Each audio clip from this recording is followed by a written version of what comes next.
Welcome back to the TMCJ podcast. We are on segment 3, normally our wildcard segment, but seeing as we have no wildcard this week, and we have a lot of media to talk about, we're continuing on from segment 2.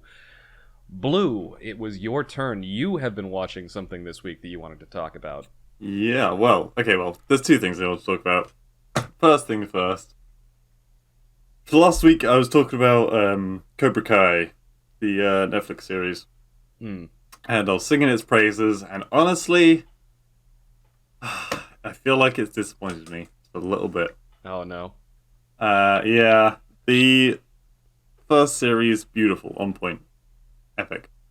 And the other two series, also very enjoyable, but there were...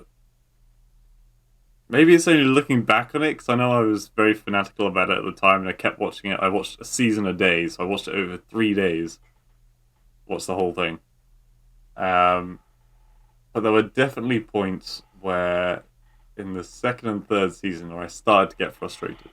And primarily, it revolved around... I feel like they're trying to put a message into every scene that they did. Oh. That... And yeah. it's nothing new. We've seen it before in other series. But there were a lot of times where people were doing things just for the fact that they needed to do something to progress the plot / send a message in some way. And I spoke in the first one about how I was like, okay, I'm glad that they showed the good side and the bad side of people. But there were times where there was no reason particularly for someone to be angry, or there's a very small reason and the good things outweigh the bad, and the person should have just been like, okay, let's talk about this. And instead, they come in with a major chip on their shoulder and just start causing chaos and drama when it was completely unnecessary. Likewise, there were a lot of... So, hold on.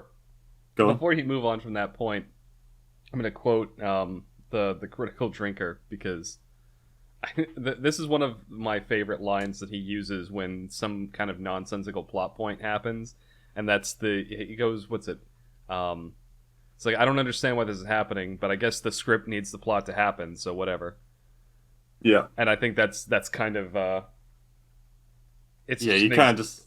It happens. Yeah, it's an example of, like, lazy writing. It's just like, oh, okay, yeah, whatever. We need to continue the plot, so there we go. Yeah. Because otherwise, everything would have been sorted out and dealt with, and everyone would be happy by the end of the second season. Yeah. There's... Okay, right. So, to give you an example, at the end of the first season, there's a big reveal where the David, the leader of the good guys, shall we say, Yeah. finds out that the pupil he's been training, and this is also someone who he recently hired at work, and he's been making this really good friendship with. He's invited the guy around his house all the time. He's training him in karate. He's letting him stay at his house. All these things, and then he finds out that he's the son of someone else. And then he kicks him out of the house. He says, "You're fired. Don't ever let me see you again." All of this kind of stuff. Pure fucking rage, which is completely out of left wing. Yeah. And then... It's also against everything Miyagi taught him in the movie. Exactly. And then the kid still turns up to this competition fight, and the guy's suddenly cheering him on again. There was no meeting with the two of them between those 2 points. He's gone from fired, never want to see you again, to cheering him on in a karate championship. Well, clearly what happened is that David has suffered a frontal lobe injury. Yeah. And now can't control his emotions. And, and then the worst thing is that the same thing happens again. with the same characters, right? So God. he finds out. So the kid's back living with him again. They've had another like whole bunch of time when they've been friends. They've been karateing. They've been doing all this stuff. Karate. And then, yeah, I just then like it being used as a verb. David's daughter wants to is like being grounded or something, and the kid finds a way to get her out of the house, and they go to this party, right? Yeah. This house party, they drink. She drinks a lot because she's being competitive with someone else. Does he karate her pregnant? No. I'm sorry. Fucking hell, Kaiser. I'm sorry. Sometimes that just popped into my head, and I'm normally good about stopping myself from saying stupid shit when it pops into my head, but I didn't that time. I'm sorry about that. So the police turn up at the party, and everyone runs away. And she's like, "Oh, I can't go home to my parents like this because I'm very clearly been drinking. Yeah. I'm meant to be grounded." So he's like, "That's fine. You can stay with my dad." Who he's not really on good terms with either, but whatever. He turns up and the dad's like, "Yeah, that's fine. You can stay the night." Turns out David's got like a track my child thing on his phone. So he turns up at the guy's house and suddenly he's like rage and fire and he's like, I'm gonna beat you up because you've got my daughter.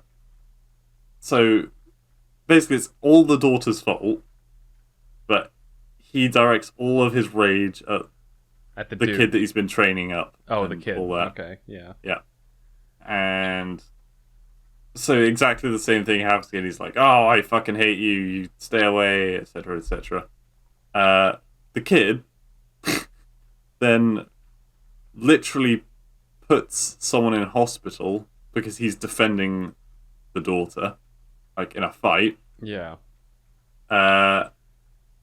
He gets and David, he goes and fucking talks to him, and he's like, "You should really hand yourself in to the authorities." And then he tries to get him out of prison and all that, and it's like, oh my god, make up your mind. You just hated him again. I think David just might be bipolar. This is what I mean by like the plot needs it to happen. So he hates him one second, he loves him the next, he's trying to get him out of prison. Yeah. But he hates him because he's not even banging his daughter. Sorry, pardon my language. And yeah, it's just such back and forth bullshit. And, I don't think your language is a problem, given what I said a few minutes ago. Well, yeah, but and there's a lot of circumstantial things that happen more often than you might think. So the leader of the two leaders of the main dojos, right? Yeah, David and other guy. What the fuck is that guy's name? I've been watching a lot of TV shows and I've watched it for like 3 days. So the blonde dude from the movie, that guy. Yeah, they are obviously like constantly at each other's necks because they have to be. But twice they go on dinner dates with their partners and they run into each other, and they happen to have been at the table next to each other in the same restaurant at the same time. This is the first time I'm talking about it. The plot kind of relies on contrivance and convenience a lot of the time. But they sit down and they're like, they hate each other, and then they work out each other's differences over the course of the meal, and they're laughing and joking by the end. This happens twice, maybe even more times, but I just can't remember it anymore. All right, David, I'm gonna kick your ass. Now, please, pass the bread. Would you like any Parmesan? It's just so, like, the circumstance. How many times have you circumstantially run into a person in your life? I mean, if you live in a small town, but they don't, do they? I live in England, Kaiser. It is a small town. England is a small town. But you guys also have a very, very high like population density, at least in the south of England. Maybe not so much in the north and in Scotland, but this is set in America. Yeah, I know, but that was my point. Is like if they lived in a small town, it would make maybe would make sense. But not. seeing everyone on a daily basis, but this guy's like running into him so often. Well, And does he? Does David have a track my child on his rival too? God, um, I think that yeah, it kind of angered me. but listening to that plot synopsis, I think that plot becomes a lot funnier if you just imagine David as a sociopath and a stalker. Like, I mean, because clearly that's why he's reacting like that, and he's always showing up at his rivals or with wherever his rival is because he's stalking him.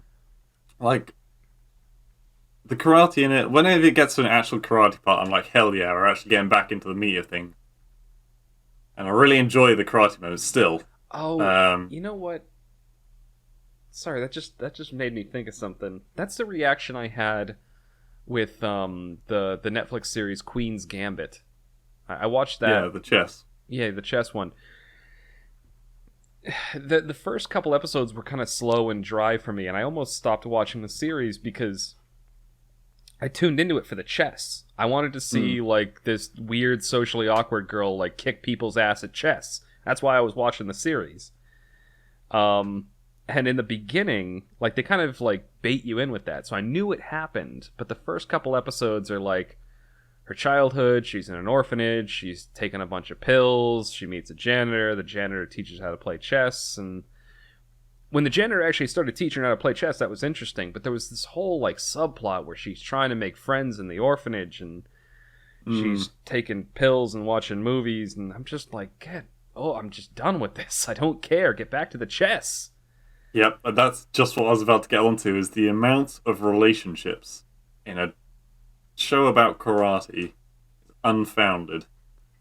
Like, there's a fucking spider network there bigger than the MS Paint diagram I showed you several months ago. Oh my god. That's so yeah.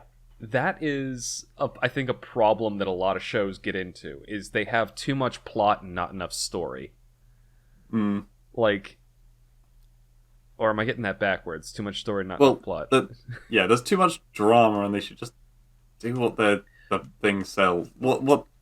Like drama's fine as long as it serves the purpose of telling the story you want to tell. Like if David was acting more levelly, and so here's an example of like a way they could have changed that. So instead of him kicking him out first, what happens is first his daughter's grounded, and then his student takes her out to a party, gets her drunk, and then she's staying over, and then he shows up at the house and realizes this is happening, and then that's when he starts to get angry and conflicted and kicking him out.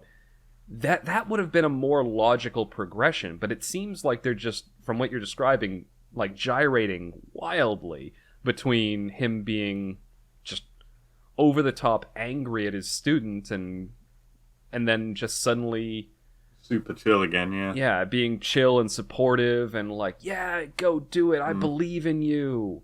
But don't get my daughter drunk again. Like, like I feel the way I'm thinking about it is you can get teenage drama in almost any TV program.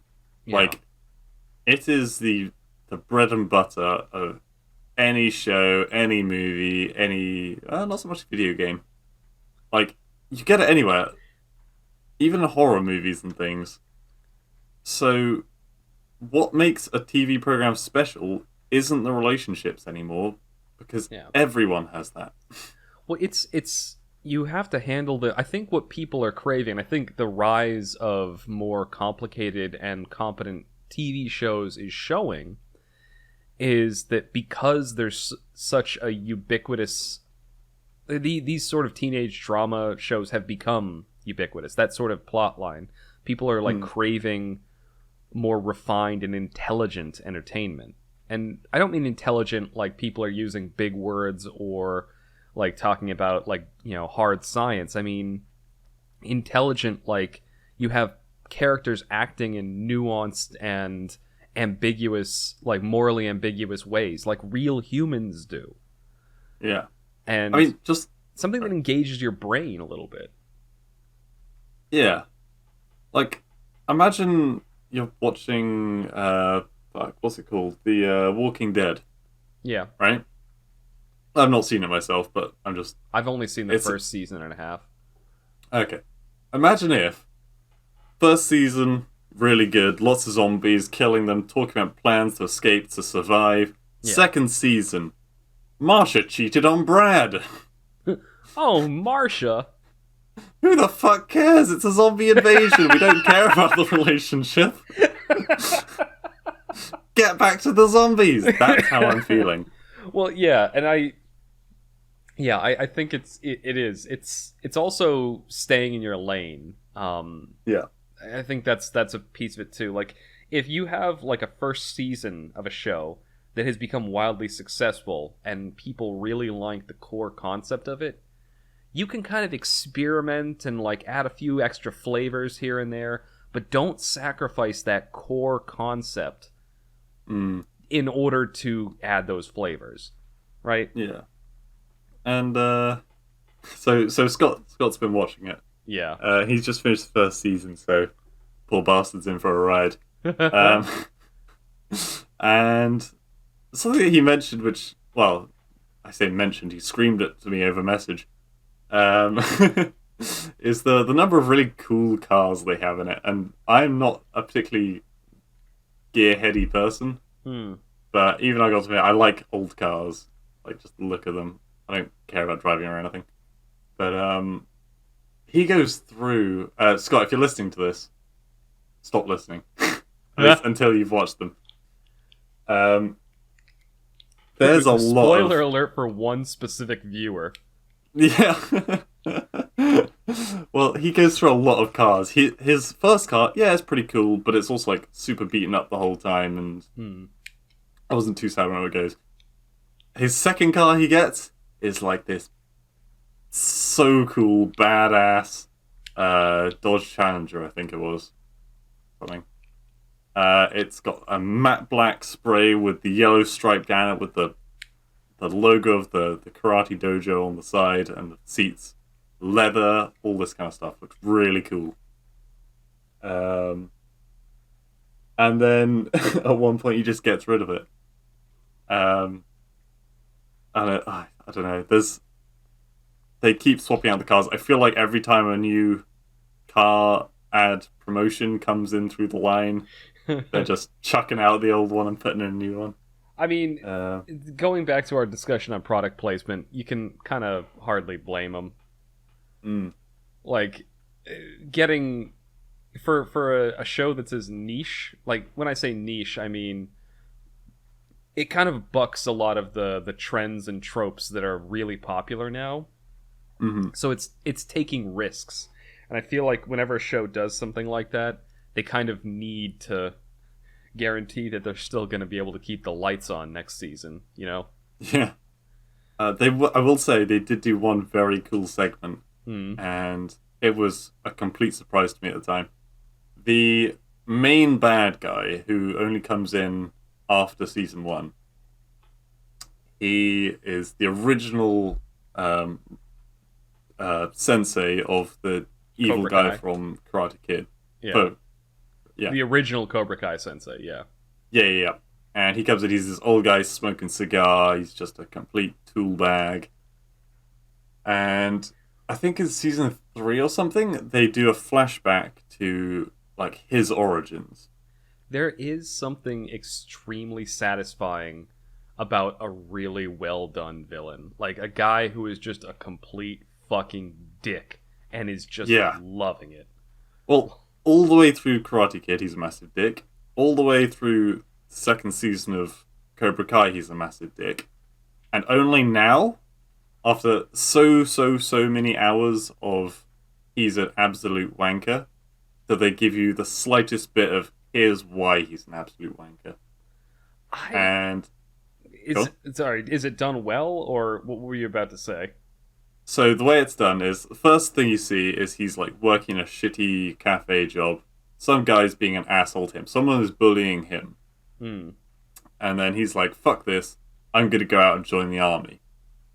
Then the next one it goes to is he's got this girlfriend back home.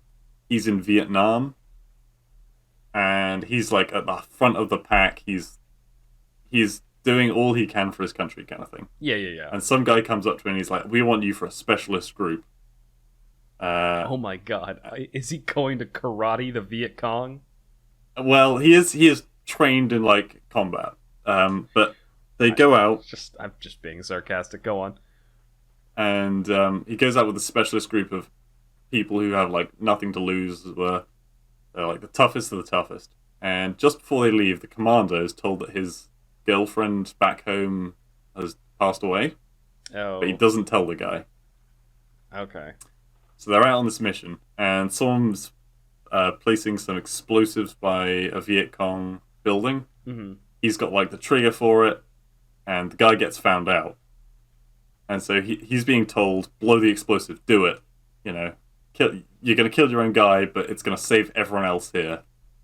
You can't blow the bomb. This is the guy who's been a complete asshole for like the whole time up until now. He's like, he can't blow up his friend. So they all get captured, they get taken to a Viet Cong camp, and they're put in a cage, and one by one, they're taken out.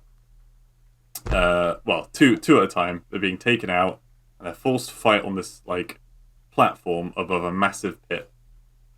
And only later do you find out the pit is filled to the brim with snakes and cobras, etc. They have, like, a fucking Mortal Kombat, like, fight arena kind of deal going on. Yes. So they're forced to fight each other and kill their own like brothers in arms. Yeah. And he comes up against his boss who put him on this mission, and his boss is like, "Yeah, by the way, your wife's dead." Oh, so okay. Like gone. Well, go on. I'm interrupting you. I'm kind of guessing the plot point, and I'm trying to like just let you finish. And I'm like, oh, is this what happened? But go on. He's being like an absolute asshole. He's trying to get the guy to drop his focus so that he can kill him, and the boss guy will survive.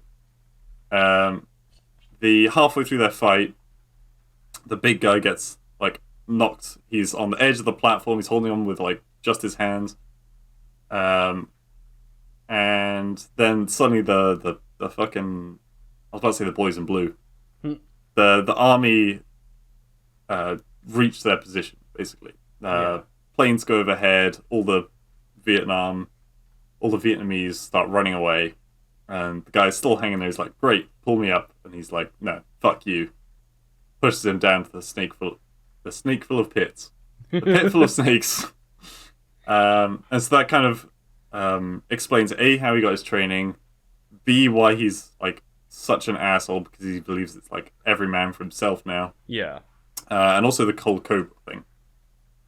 And you know, it's very like up until then, it's all been about like school kids and karate dojos, and suddenly it's Vietnam. That's basically torture. I really like that kind of plot twist though. Yeah, I really like that. Was probably one of my favorite parts of the latest series. I will say that when I was I was like chomping at the bit to kind of jump in and like guess what the plot point was going to be. I was giving it too much credit. So I was thinking that they were going to be more nuanced with the guy's commander and make him like he's telling him that to piss him off so that he'll kill him and be more okay with, you know, killing this guy.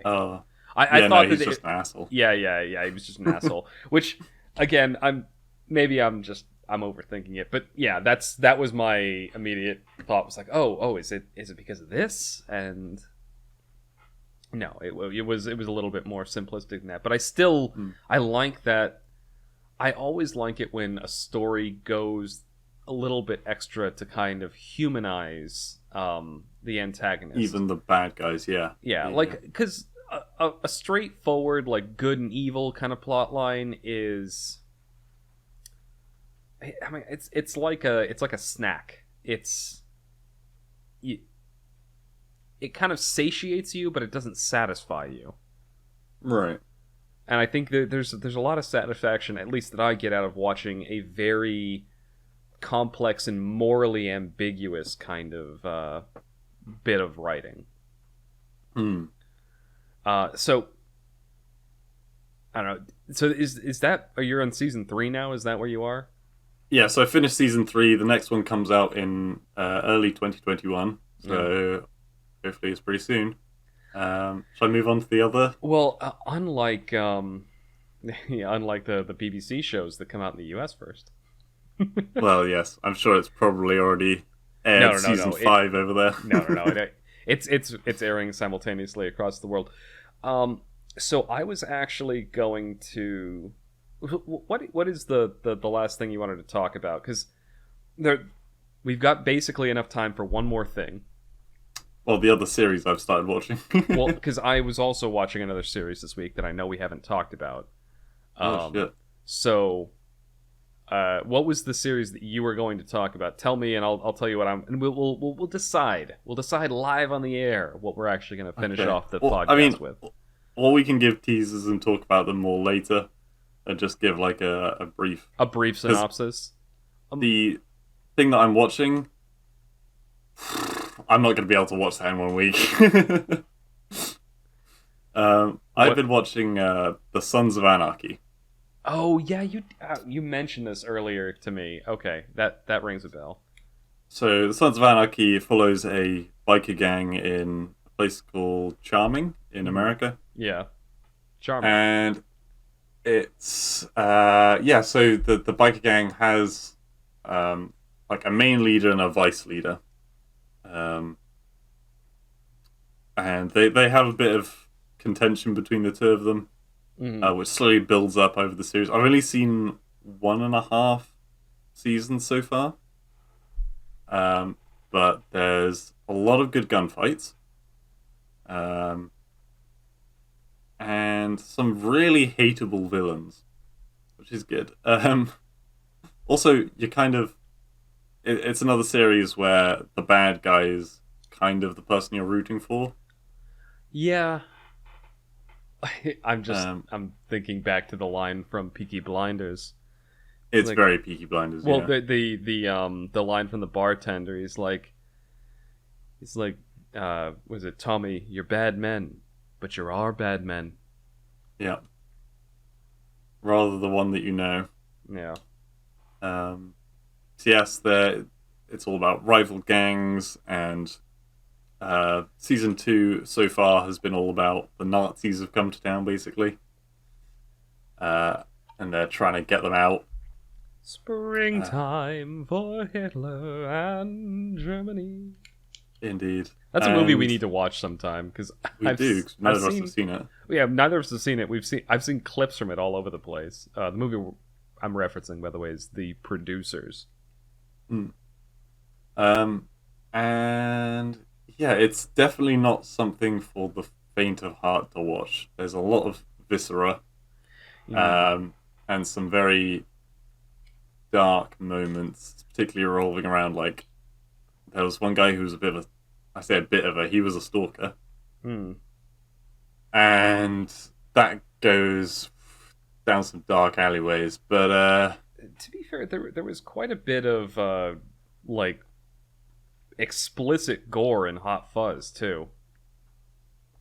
oh yeah, okay, the bit at the end of Hot Fuzz where the guy gets the church steeple through his mouth. Yeah. Well, That used to gross me out, but everything else in Hot Fuzz is pretty okay. when the guy's head explodes when the fucking thing falls on it.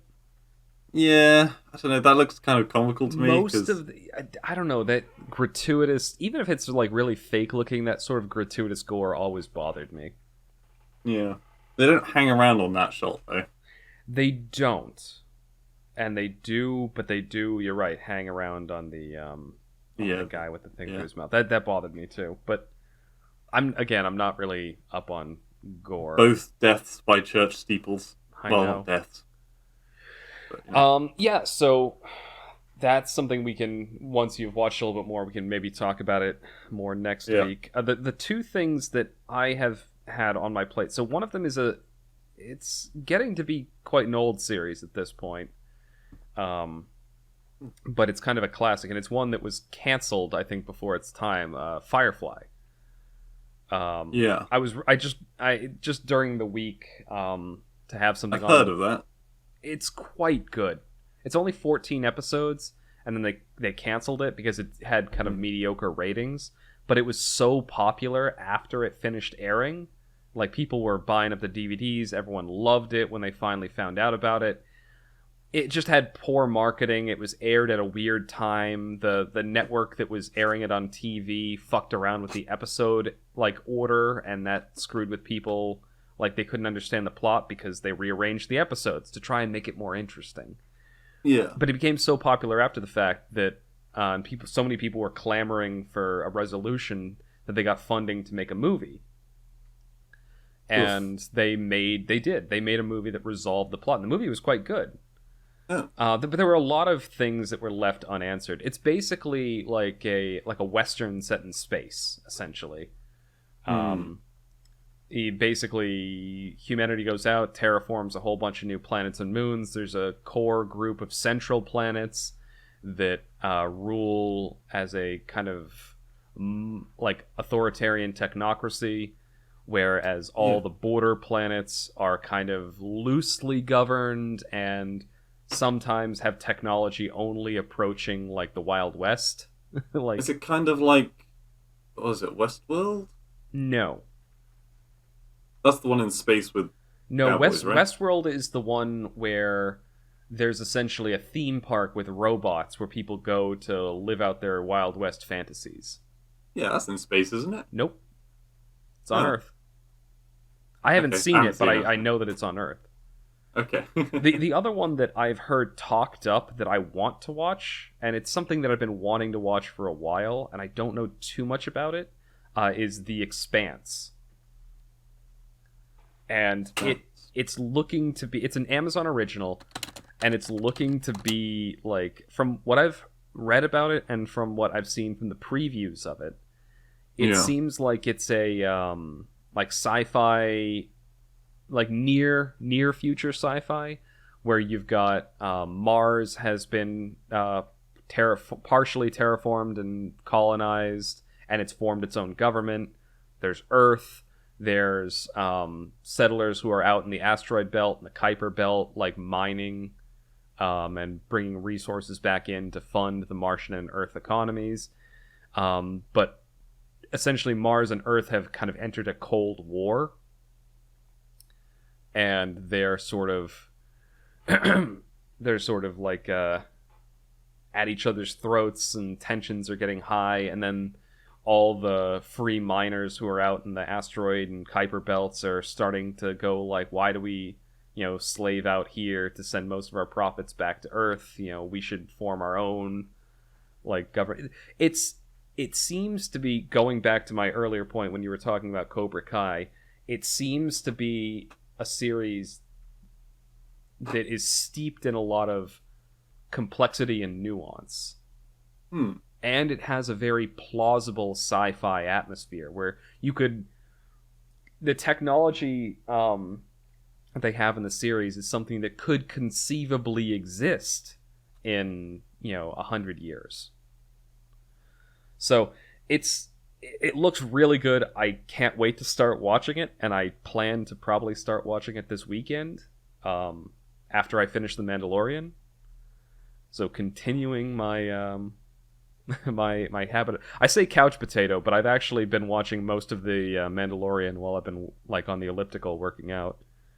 Yeah, that's cool. The going back to, it's kind of it's a nice thing to chill out and just watch, because there's not much focus needed for it. It's a very simple plot, but simple and enjoyable. Yeah, I get you. I'm looking at The Expanse now. Yeah. And it's making me think of what we're going to be watching for the next movie night. Oh, right. It's your choice, isn't it? Yep, which I'm bringing it back from comedy. I'm bringing it back to Alien. Oh, shit. This is, a classic movie that I have yet to see. Yep. What I really want to show you is Alien 2, but I feel like you have to watch Alien 1 first. Also, calling back to an earlier podcast, Alien is, I think, one of the shining examples that's out there of a well-written, strong female protagonist. Yes, she's the one we always go to, really. Well, there's a few others, but she's like kind of the classic one that's given. Yeah. But yeah, I'm And looking yeah, for it's Ripley, right? yeah. I saw an iconic scene from it the other day. Yeah. In and I remember thinking because I knew what was going to happen, and it is pretty old now. Is Alien. Yeah, you. And Yeah. so something dramatic and horrifying happens in the scene. But okay, so Is it you the know about chest chest burster? bursters, right? Yeah, Yeah. I knew that's what I assumed that's what you were talking about, and I was about to tell me what you're telling, and then I'll. So basically, because it's not got all like CGI and amazing effects and things that we have these days, it looks just a little bit dated. And so when it pops up, I just cause it's got a little mouth, so I just imagine it going when it comes out of the guy's chest. Have you have you ever Oh, and it seen just made me laugh. have you ever seen the movie Spaceballs? I haven't, but I've seen. Wait, hang on. I know what Spaceballs is about, and Yeah, I've seen clips of it. it's a parody of Star Wars that came out years and years ago, but that's a movie I might choose for my movie night sometime because you really need to see it. It's fucking hilarious. But at the very end of the movie, and I'm spoiling this because it has nothing to do with the plot, they do like a reference to that, like they're at like a space diner and some guy eats a soup and it's like, oh god, and then he has the chest burster come out of him. Yeah, And rather than it being horrifying, like it jumps out of him and starts walking down the bar singing like, hello my baby, hello my darling, hello my ragtime girl. yeah, And the people the bar like look over to the bar, it's like, what did he have? And it's like, oh, the soup. Like, we'll take the salad. It's just yeah, like it was just this stupid joke at the end of the movie. But yeah. so yes, I know of some of the iconic scenes from Alien because I've seen them referenced in so much other Yeah, 'cause you've been popular media. alive for the last God knows how. Yeah, exactly. Everyone's heard a bit about Alien. But yeah, that's what we're going to be watching next. Okay, so we've done a bit of previews now because Mm. I mean we probably could have gone on at length. We're going to have a lot for next week's media segment again. God, well we can't do this bleeding into segment 3 two times in a row. Come on, we got to No. give people something more wild for the wild card. Well, I mean, next week's going to be a quiz, isn't it? Is it actually? Hold on, 7 days from now. It's not the end of the month yet. But last month we did it a week early, and also next week, as you pointed out, is going to be the half-year point on the TMCJ podcast. That's a good point. Okay, so it is both a special occasion and we're approaching the end of the month. Based on that, you are absolutely right. It will be a quiz Also, segment, and it's my turn to be quizzed. it won't technically come out till the end of the month because I think it's 14 days from now. Oh God. Okay. God. Again, I said this on the last podcast, but you are slowly becoming the brains of this thing. But yeah, no, actually, so that's something to look forward to. Next week, Yeah. we will be doing a quiz segment. It's back to me being quizzed, because I quizzed Yes. you the last time. We'll have to figure out a theme for it, but yeah, so look forward to that. Yeah. That being said, we have gone quite a bit. We're not quite at our longest point yet, but we have been recording for an hour and 50 minutes total. Oh shit. Oh So- yeah, we're on 38 minutes. What the fuck? Yeah. Like we had so much media. We used 2 segments and we still didn't finish talking about everything. Yeah, and we had like nothing for the first segment. Honestly, we probably could have just talked about like movies and TV shows for the entire podcast this week. Yeah, God. Well, I mean, hopefully all of you out there listening enjoyed listening to us just rhapsodize about whatever we've About been films and watching TV. on fucking TV this week. Yeah. Oh, man. But yeah, I think that's where we're going to end it. So thank you all for listening. This is the end of episode 25 of the TMCJ podcast. Thank you all for listening, and hopefully you'll tune in again next week. Have a great week.